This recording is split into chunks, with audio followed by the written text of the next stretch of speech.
طريقة أخرتك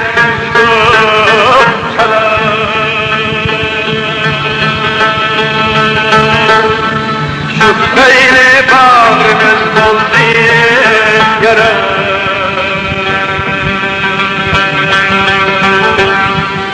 طريقة أخرتك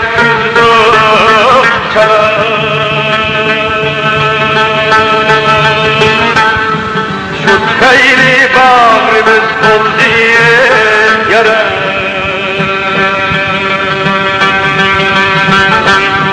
Hamskal tek ağzıda kaldım yara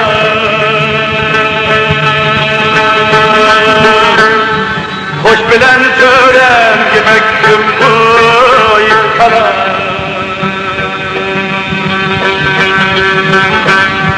Hamskal tek ağzıda kaldım yara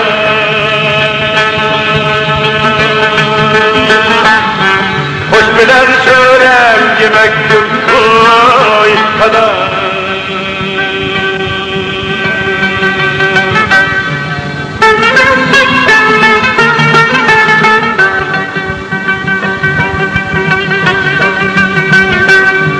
Kahrımızdan ot çekildiğine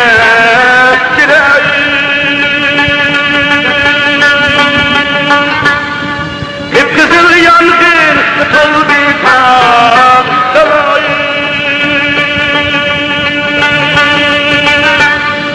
hep kızıl yangın tutuldu tam sarayı köymedi yangın sırtmak ne bütün biz bana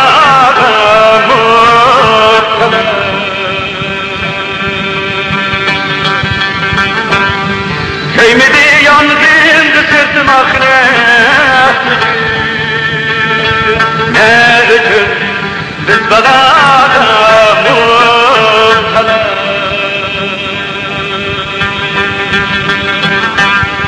Emdi bilsek oğlu pek güzlü çalar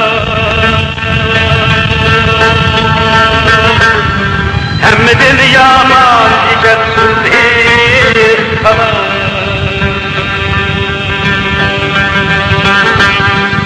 Adarika oğlu pek güzlü çalar Hemmedin yaman iken sülhi